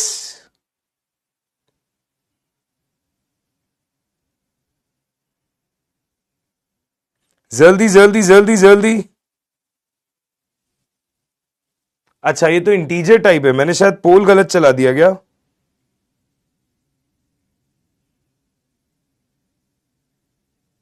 हाँ जी,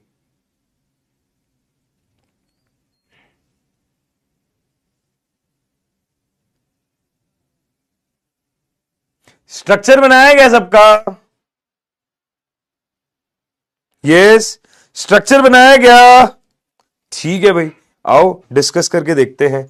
चलो स्ट्रक्चर बनाएंगे जब ही समझ में आएगी बात, अदरवाइज पल्ले नहीं पड़ेगा। कैसे करेंगे हम बोलेंगे, ध्यान से देखना। पहले तो पोल गलत हो गया, कोई नहीं, कुछ भी करके इसको बंद कर दो। सुनना ध्यान से, हमने बोला 2 लोन पेयर, तो H2O आपको संकरण पता है sp3 होता है। अगर sp3 संकरण होता है तो आकार होता है बेंट। यहां कितने लोन पेयर हो गए? 2। ठीक है, तो H2O में काम हमारा चल गया। N2 की बात अगर हम करेंगे तो नाइट्रोजन होता है ऐसा, तो आप देखिए ध्यान से, ऐसी स्थिति होती है क्या? ऐसी स्थिति होती है क्या? ठीक है, तो यहां पे कोई केंद्रीय परमाणु नहीं है, तो यह आंसर नहीं होगा। ऐसे ही अगर आपने CO की बात करी तो ऐसा होता है, और यहां भी ऐसा होता है ना? परंतु इसने कुल नहीं बोला, केंद्रीय परमाणु बोला है। तो यहां भी केंद्रीय परमाणु वहां देखा जाता है जहां 2 से ज्यादा परमाणुओं वाला अणु बने। इस बात को ध्यान से समझो, केंद्रीय परमाणु वहां देखा जाता है जहां 2 से ज्यादा परमाणुओं वाला अणु बने। जब कोई 2-2 परमाणु का अणु है तो उसमें काहे बात का केंद्रीय परमाणु? तो ना तो यह आंसर हो सकता है, ना यह आंसर हो सकता है, ना यह आंसर हो सकता है, ना यह आंसर हो सकता है। 2-2 परमाणु वाले तो गए काम से। अब अगर आप HCF4 देखते हैं तो हमने पता है कि इसमें sp3d2 संकरण आता है ट्रिक से, और हमें पता है ये ऐसी संरचना होती है, एक लोन पेयर इधर रखते हैं और एक लोन पेयर इधर रखते हैं, तो यहां भी 2 लोन पेयर है ना? अगर आप NH3 बनाते हैं तो NH3 ऐसा बनता है, केंद्रीय परमाणु नाइट्रोजन है जिसपे केवल एक लोन पेयर है, तो यह भी काम की बात नहीं है। NO का डिस्कशन करने का तुक नहीं है। CO2 की बात अगर हम करते हैं तो कार्बन पे लोन पेयर होता ही नहीं है, 0 लोन पेयर, क्योंकि कार्बन का अष्टक पूरा है, और F2 की बात करने का तुक नहीं है। केंद्रीय परमाणु वर्ड वही यूज किया जा सकता है जिस अणु में 2 से ज्यादा परमाणु शामिल हो, जिसका कोई आकार हो रहा हो, उसके अंदर केंद्रीय परमाणु बोलेंगे। इनमें क्या केंद्रीय परमाणु? राइट, तो यह बात नहीं होगी। तो 1 और 1 2, केवल 2 अणु ऐसे हैं जिनके अंदर केंद्रीय परमाणु पर लोन पेयर है, 2। अगर सवाल कहता कुल कितने परमाणु ऐसे अणु हैं जिनमें 2-2 लोन पेयर होते हैं, तो यह भी शामिल हो जाता, तो यह भी शामिल हो जाता। है ना, ये भी शामिल हो जाता, ये भी शामिल हो जाता, हम ऐसे बात कर देते। ठीक, समझ में आई बात? सवाल ने बोला है केंद्रीय परमाणु और उसकी चीज हमने डिस्कस करी है। ध्यान से देखें, कोई दिक्कत है तो बताएं। ध्यान से देखें, कोई दिक्कत है तो बताएं। यस, हां जी, सही है। तो आंसर होगा केवल 2। पोल मैंने गलत चला दिया था, कोई प्रॉब्लम नहीं है, बट हां आंसर आ गया ना। ठीक है, बहुत सही, बहुत ही बढ़िया। आगे बढ़े क्या? चलिए आइए भाई आगे अगला क्वेश्चन करने की कोशिश करते हैं। अगर अगला क्वेश्चन करने की कोशिश करते हैं तो इसी तरीके का एक और सवाल ध्यान से देखिएगा। ये लैंग्वेज में खेलता है सवाल आपसे, आपको लैंग्वेज समझ आनी बहुत जरूरी है। ध्यान से देखिए अगला क्वेश्चन क्या है। ध्यान से देखिए अगला क्वेश्चन क्या है। सवाल कह रहा है निम्न में से कौन सा अणुओं का युग्म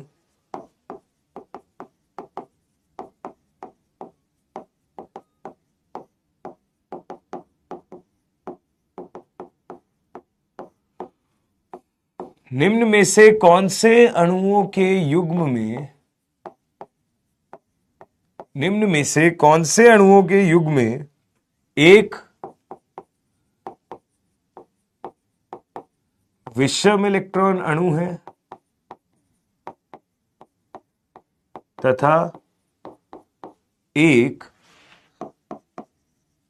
प्रसारित अष्टक अणु है।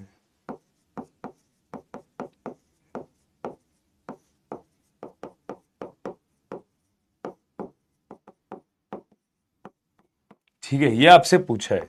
ऑप्शंस देखना, पहला ऑप्शन है BCl3 एंड SF6, दूसरा ऑप्शन है NO एंड H2SO4,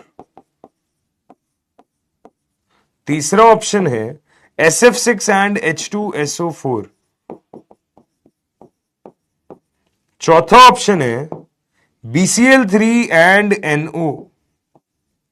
तो आपको एक ऐसा अणु सिलेक्ट करना है जो विषम इलेक्ट्रॉन हो और एक ऐसा अणु सिलेक्ट करना है जो प्रसारित अष्टक वाला हो। कौन सा आंसर हो सकता है हमें बताना होगा। अरे पोल क्यों चालू कर दिया मैंने? मैं भी भाई क्या करने लग गया हूं। इस सवाल को ट्राई करें, इस सवाल को ट्राई करें प्लीज।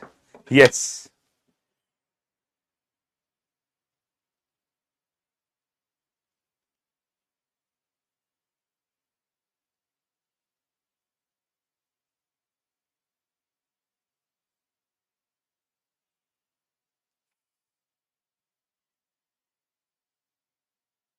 हाँ जी,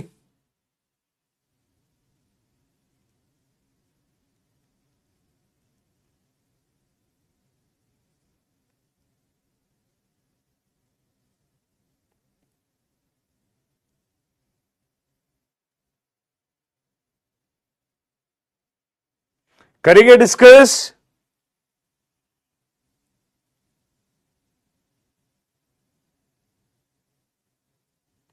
चलो बहुत सही, करें डिस्कस। आसान है, हमें बताना है विषम इलेक्ट्रॉन अणु। तो इसके तो हमें नाम याद है, NO हो गया हमारा विषम इलेक्ट्रॉन, N2O हो जाता है ना, NO2 की बात भी कर देते हैं कभी कभी। तो NO तो विषम इलेक्ट्रॉन हो गया, तो ये वाला विषम इलेक्ट्रॉन नहीं है, ये वाला विषम इलेक्ट्रॉन नहीं है, NO जहां जहां पे है वो विषम इलेक्ट्रॉन है। पर BCl3 का अष्टक प्रसारित का है दोस्त, इसका तो अष्टक पूरा ही नहीं होता लुईस के आधार पे, ये तो अपूर्ण अष्टक वाला है, तो ये भी आंसर नहीं है। जबकि अगर H2SO4 हम ड्रॉ करें तो सल्फर 6 बॉन्ड बनाता है, 2 ऊपर 2 नीचे, और ये देखो तो सल्फर पे तो 6 बॉन्ड है, प्रसारित अष्टक तो है ही। अगर प्रसारित अष्टक है तो ये भी काम आ जाएगा। तो आपका करेक्ट आंसर क्या हो जाएगा? B option. आपका करेक्ट आंसर क्या हो जाएगा? B option. देखें ध्यान से, देखें ध्यान से, बी ऑप्शन। 44% बच्चों ने ठीक किया, नितिन कुमार, सुनील राजौरिया एंड जो भी है ये बंदा। ओके, बढ़िया। मैं इसमें चैट ऑन नहीं कर रहा, हम 2-3 सवाल और फटाफट लगाते हैं, कुछ अच्छे अच्छे। देखिएगा ध्यान से, हर वैरायटी का एक एक सवाल करने की कोशिश है। अगर हम करें ये वाला सवाल अब, अगर हम करें ये वाला सवाल अब, ध्यान से देखिएगा, अगर हम ये वाला क्वेश्चन करें, निम्न में से किस यौगिक में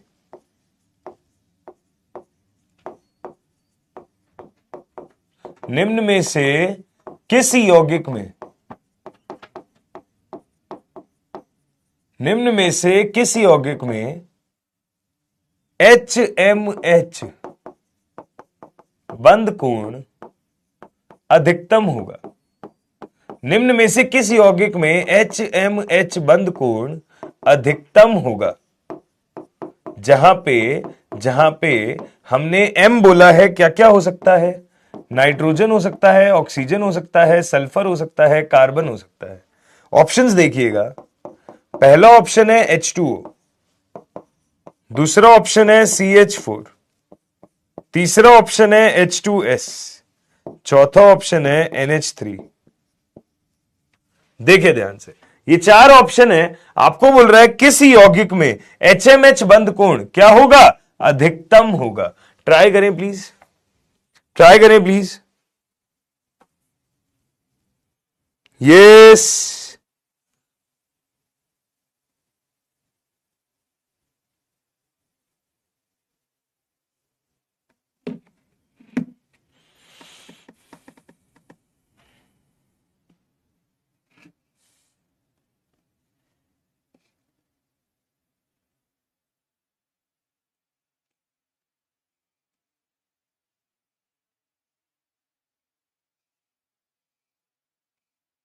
हाँ जी,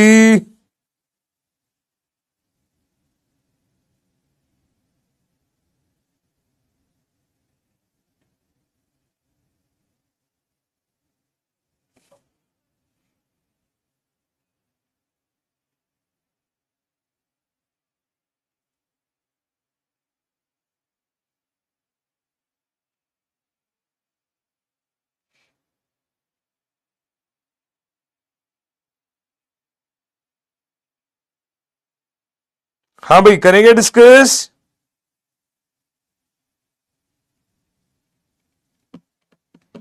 देखो ध्यान से कैसे करेंगे। हम बोलेंगे आपको बताना है कौन से यौगिक में बंद कोण अधिकतम होगा। HMH मतलब H2O में HOH, CH4 में HCH, यहां HSH और यहां HNH। तो आपको सबके संरचना बनानी चाहिए। H2O ऐसा बनेगा, दो लोन पेयर है। CH4 ऐसा बनेगा, चतुष्फलकीय संरचना, कोई भी लोन पेयर नहीं है।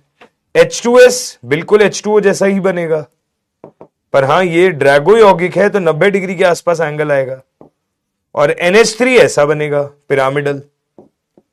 तो अब मजे की बात है, अगर तुम्हें याद हो तो मैंने तुम्हें एक डेटा याद करवाया था कि CH4 में एंगल होता है 109.5 डिग्री, NH3 में एंगल होता है 107.5 डिग्री, और H2O में एंगल होता है 104.5 डिग्री, और ड्रैगो यौगिक के अंदर एंगल होता है लगभग 90 डिग्री। अगर यह चीज भी तुम्हें याद है तब भी तुम्हारा आंसर आ जाएगा। अगर ये चीज याद है तो आंसर आ जाएगा, अदरवाइज तुम ऑर्डर बना सकते हो। सबसे पहले संकरण चेक करो, इन तीनों में sp3 है, तीनों में sp3 है तो वहां लोन पेयर प्रतिकर्षण बॉन्ड एंगल सबसे कम, यहां लोन पेयर थोड़ा सा ज्यादा, यहां बॉन्ड पेयर सबसे ज्यादा। अब इसको और इसको कंपेयर करोगे तो ऑक्सीजन और सल्फर, जहां वैद्युत ऋणता ज्यादा केंद्रीय परमाणु की, वहां बंद कोण क्या हो जाएगा? ऑब्वियसली ज्यादा। ठीक है, तो हमने उस तरीके से ऑर्डर बना लिया और आंसर बी लगा दिया। अगर आंसर बी लगा दिया, आसान आसान से बहुत इजी इजी सवाल आते हैं। ये हमारे टॉप 3, शिवम राजावत, जतन शर्मा, निशांत मौर्य। ठीक है, तो बेटा आपके सामने है सारी बातें, कोई डाउट है तो बताएं, फिर हम 2 सवाल और करेंगे, 2 सवाल और प्रैक्टिस करेंगे। यस, यहां तक देखें जल्दी से, कोई भी प्रॉब्लम है तो बताएं। यहां तक देखें जल्दी से, कोई भी प्रॉब्लम है तो बताएं। यस, आसान आसान चीजें हैं ना, कर पा रहे हो? हां जी, कर पा रहे हैं भाई?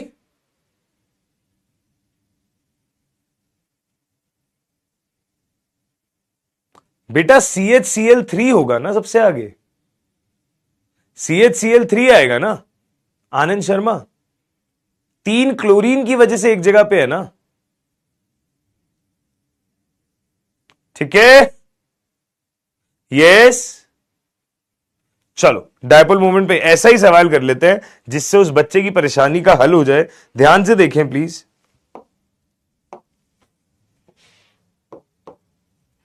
ध्यान से देखें प्लीज। ये देखो, मेंस में आया हुआ सवाल क्या कह रहा है? CCl4 CHCl3 एंड CH4, आपको बताना है म्यू का क्रम, हमें बताना है म्यू का क्रम। कैसे होगा? ऑप्शन देखो।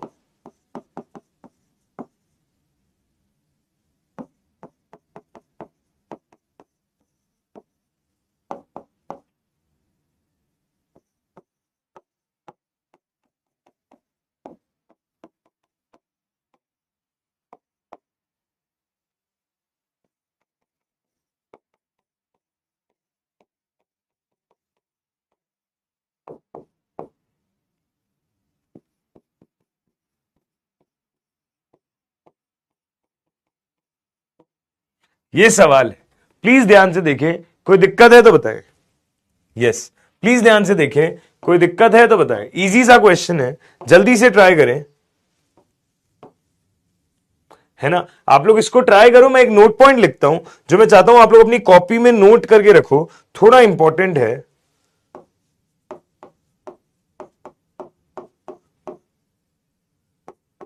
PCl5 गैसीय अवस्था में PCl5 की तरह ही रहता है,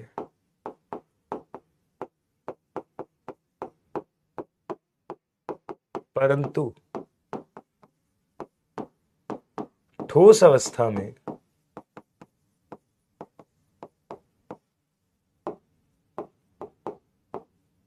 ये बन जाता है धनायन और ऋणायन में। ऐसे ही PBr5 ठोस अवस्था में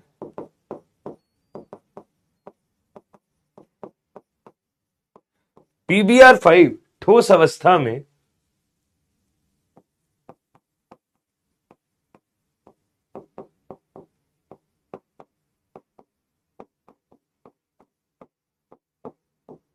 ये बनाता है PBr4 प्लस Br माइनस। ध्यान से देखें, ठीक है। अब क्या करेंगे इस क्वेश्चन में? भाई देखो, ये नोट पॉइंट तो आप नोट करके रखना है, तो याद करने का पॉइंट था। मैं इस क्वेश्चन की बात करूं तो आपको पता है CH4 और CCl4 ये तो सममितीय अणु है, और जो सममितीय अणु होते हैं उनमें डायपोल मोमेंट जीरो होता है ना, उनमें डायपोल मोमेंट जीरो होता है, ठीक है। और जो CHCl3 है, जो CHCl3 है उसमें क्या हो जाता है बेटा जी? ऑब्वियसली देखो,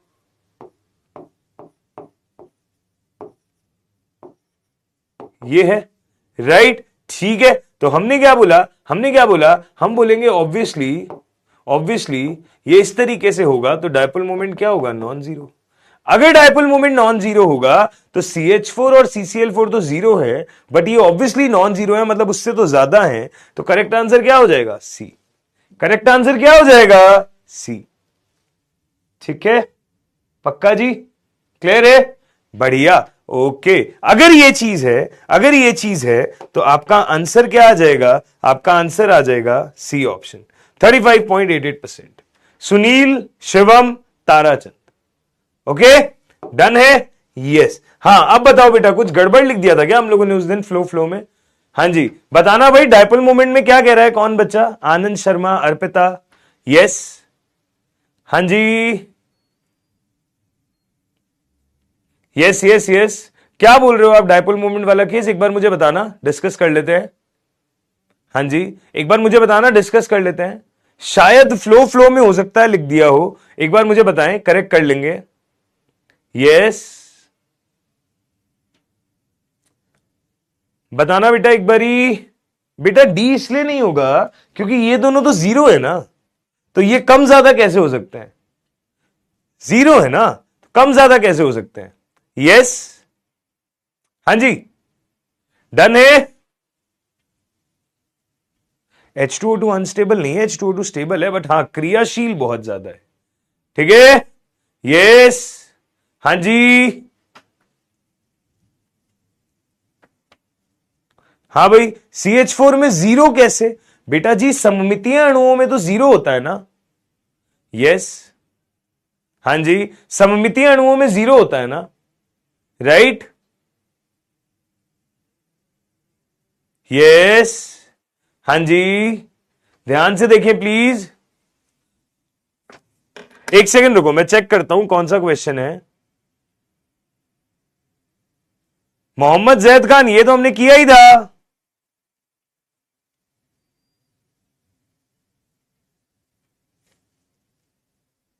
हाँ जी, रुको मैं एक मिनट उस दिन के नोट्स निकाल के चेक कर रहा हूं।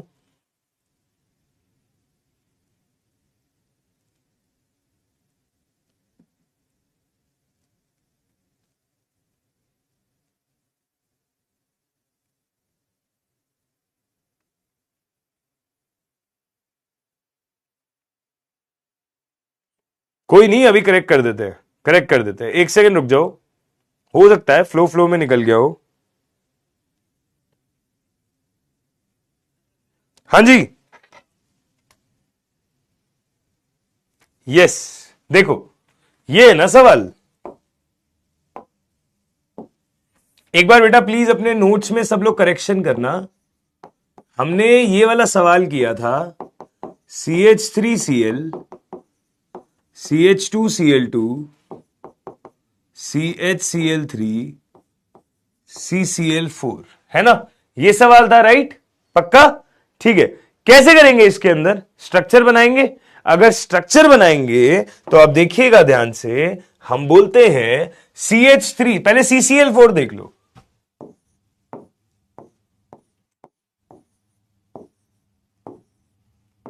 तो हम बोलेंगे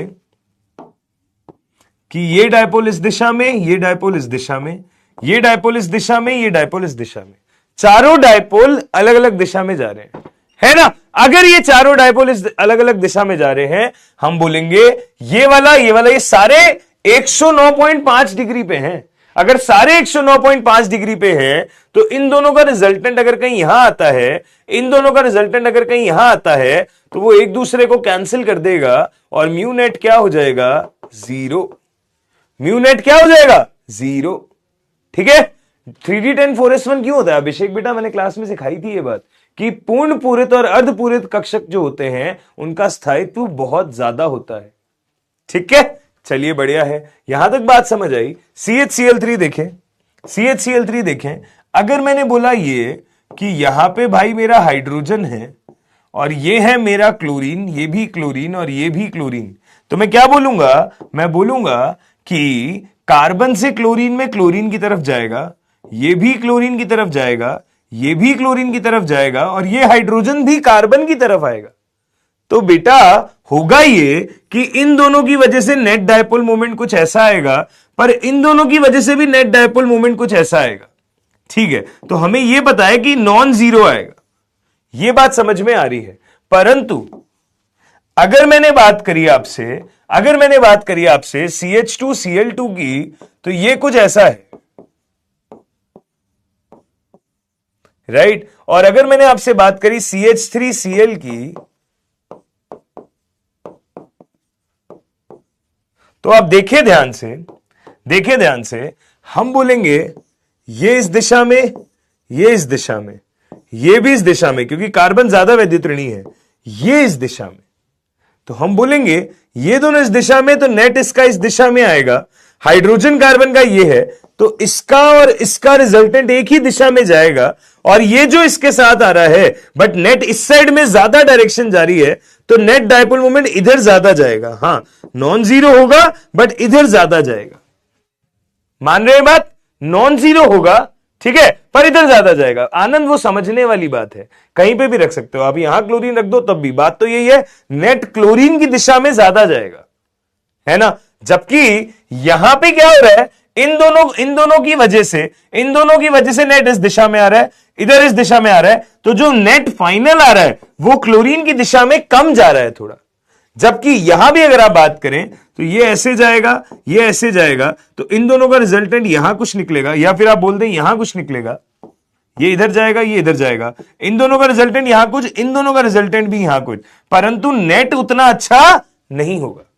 सबसे बढ़िया इस साइड आएगा और यहां तो कुछ जाएगा ही नहीं, तो हम बोलेंगे सबसे अच्छा इस दिशा में आएगा, फिर ये आएगा, फिर ये आएगा, क्योंकि ये तो कैंसिलेशन भी करने की कोशिश करेगा, और फिर ये आएगा। प्लीज देखे ध्यान से, ये होगा हमारा ऑर्डर, ठीक है, ये होगा ऑर्डर, आप करेक्शन कर लीजिएगा।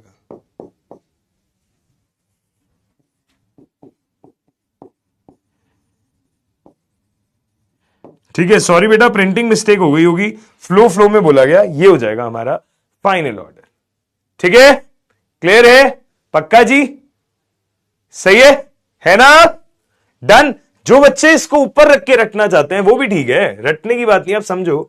ये देखो, ऐसे मैंने क्लोरीन किया, ये मैंने हाइड्रोजन रखे, आई गेस अब ज्यादा इजी लगेगा आप लोगों को। ये ऐसे, ये ऐसे, ये ऐसे और ये ऐसे, तो चारों के चारों एक दिशा में नेट चले गए, है ना। जबकि अगर मैंने CH2Cl2 लगाया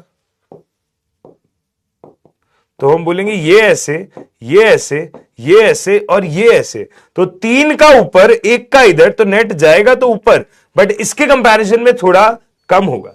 अगर मैंने बोला CHCl3 तो हम बोलेंगे ये ऐसे, ये ऐसे, ये इधर और ये इधर, इन दोनों का रिजल्टेंट इधर, इन दोनों का रिजल्टेंट ऊपर, और नेट जो आएगा वो ऊपर ही आएगा, बट बहुत कम आएगा। सही है ना, ओके, तो ये ऐसे हो गया। ठीक है, डन है, ओके। शायद मैंने उस दिन CHCl3 को आगे बता दिया था, तो वो चेक करना, शायद गलती से लिखा गया, मतलब यही है। ओके, चलिए जी, ठीक है। तो इसी के साथ हमारा केमिकल बॉन्डिंग चैप्टर होता है ओवर। आप लोग पूरा मॉड्यूल लगा लें इसका, एक्सरसाइज 1 and 4, एक्सरसाइज 1 and 4 पूरी लगा लें इसकी, ठीक है। इसी के साथ में हमारा पोर्शन होता है समाप्त। ठीक है, थैंक यू सो मच बेटा, बहुत मजा आया आप लोगों के साथ में इनऑर्गेनिक केमिस्ट्री की जर्नी डिस्कस करके, है ना, इनऑर्गेनिक की जर्नी डिस्कस करके। कल से आप लोग की ऑर्गेनिक कंटिन्यू होगी। अब हम मिलेंगे नवंबर में, दिवाली के बाद। तो तब तक के लिए अपना ध्यान रखना, पढ़ाई लिखाई अच्छे से करते रहना, कोई दिक्कत हो तो याद करते रहना। हम मिलते हैं नेक्स्ट क्लास में, तब तक के लिए वीडियो कॉल में फिट होके करूंगा भाई, ऐसे मेरे को मजा नहीं आता। मैं नहीं चाहता तुम ये गोलू सर करके मजाक उड़ाओ, है। अब मैं जब एकदम बिल्कुल बढ़िया तंदुरुस्त हो जाऊंगा, मैं भी बॉडी बनाता हूं, तुम लोग अपनी पढ़ाई करो। हम मिलते हैं नवंबर में, दिवाली के बाद। तब तक के लिए thank you so much, take care, bye bye.